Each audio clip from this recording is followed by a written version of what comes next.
در شهر استراوشن ولایت سوخ با ابتکار جمعیت سهامی پوشیده کمیونیته شیر دوشنبه کارخانه نو کارکرد شیر با نام جمعیت دارای مسئولیتش محدود شیر استراوشن به فعالیت آغاز نمود. کارخانه مذکور بخشیده به 31 سالگی استقلالیت دولتی جمهوری تاجیکستان رسیدن به هدف 4 ملی صنعتی‌کنی با صورت کشور و اعلان گردیدن سالهای 2022-2026 سالهای رشد صنعت از جانب صاحبکاران وطندوست مورد بهره برداری قرار گرفت. کارخانه استحصالی محصولات شیر استراوشن از 2 آشیانه عبارت بوده با خرج 5,500,000 سومانی آماده گردید که از این 3,200,000 سومانی برای ساختمان بینای زمانوی، کارگاه کارکرد شیر و باقی مانده برای خریداری دستگاه و تجهیزات‌های زمانوی صرف شده است. تجهیزات نو زمانی را صاحبکاران از جمهوری مردمی چین و فدراسیون روسیه وارد کشور نمودند که برای در آینده بلند نمودن صفت محصولات شیری کمک می‌رساند.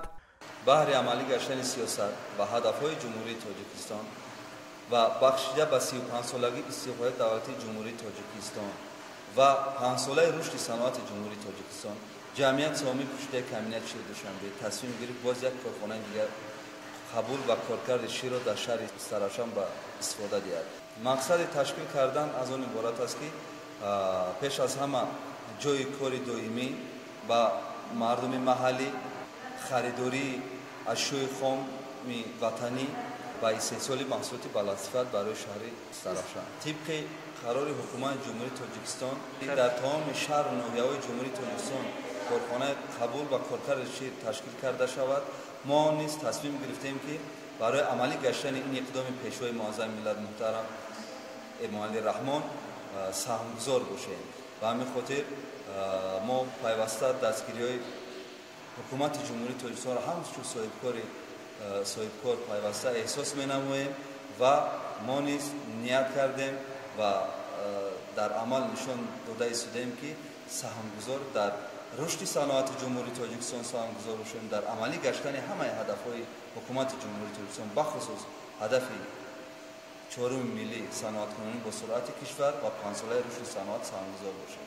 باید ذکر کرد که جمعیت سهامی پوشیده کمیونیته شیر دوشنبه دستور سپارش‌های اساسگذار صلح و وحدت ملی پیشوای ملت محترم امامعلی رحمان را سرمشق کاری خود دانسته برای تامین نمودن اهالی تاجیکستان با محصولات شیری از جهت اکولوژی تازه کوشش نموده است. در روز افتتاح کارخانه جمعیتی دارای مسئولیتش محدود شیر استراوشن، رئیس شهر استراوشن ادهم مامورزاده و نماینده حکومت جمهوری تاجیکستان اشتراک نمودند. ادهم مامورزاده رئیس شهر استراوشن افتتاح کارخانه نو را برای زمینه رشد صنعت مملکت فعالیت خوانده برای استحصال محصولات شیری با صفت دستور داد. ضمن شناسایی از جانب مسئولین کارخانه اطلاع داده شد که کارخانه شیر استراوشن اشیای خام را از خود شهر و ناحیه‌های گرد و اطراف آن جمع‌آوری نموده کارکرد می‌نماید. کارخانه استحصال محصولات شیری امکانیت دارد که در یک شبانه روز 10 تن شیر را کارکرد و استحصال نماید. جمعیت دارای مسئولیتش محدود شیر استراوشن محصولات‌های شیری به مانند قایماق، سمیتانه، جرغا، توارق و روغن مسکرا استحصال می‌نماید. خوشبختانه امروز در روز تجلیل عید استقلالیت جمهوری تاجیکستان کمیونیت شیر دوشنبه در شهر استراوشن باز یک کارخانه کارکرد محصولات شیری را به استفاده دادند. سر کرده از اشیای خام تمام روند تکنولوژی و محصولات تیار کارخانه تحت نظارت آزمایشگاه قرار میگیرد. آزمایشگاه کارخانه با تمام دستگاه‌های حاضر زمان تجهیزانده شده است. تمام محصولات‌های استحصال کرده کارخانه شیر استراوشن طبیعی بوده به علاوه یگان نمود خیمیکانت‌ها و کنسروانت‌ها استحصال کرده میشه. در آینده ما نیت داریم که اقتدار استحصالی کارخانه رو باز هم زیادتر کنیم و نوعی نمودهای محصولات شیری رو باز هم زیاد کنیم. عموما چون هر وقت مقصد و مرام ما استحصال محصولات بلندصفت میباشد. کارخانه استحصالی شیر استراوشن چهارمین کارخانه استحصالی محصولات شیری کمیونیته شیر دوشنبه در ولایت سوخ بوده. تا این دم کارخانه‌های زیرساختار کمیونیته شیر دوشنبه در ناحیه‌های ظفرآباد، مسجد و اسپیتامین فعالیت داشت. صاحبکاران نیت دارند که در فرصت کوتاه باز خط نو استحصالی محصولات دیگری شیر را در این کارخانه به راه مانند.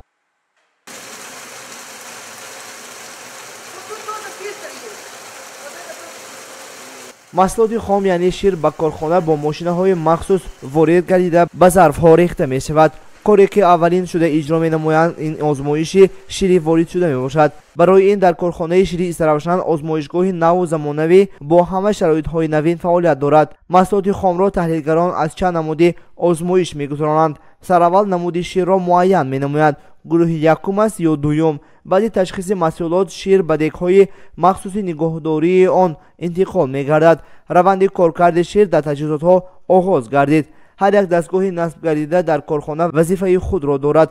қаймоқро дар сепаратҳои навин ҷудо намуда баъди гузаронидан барои бандубаст мефиристанд. ин таҷҳизоти доирашак бошад равғани маска омода менамояд, ки дар бозор яке аз маҳсулотҳои серхаридор ба шумор меравад.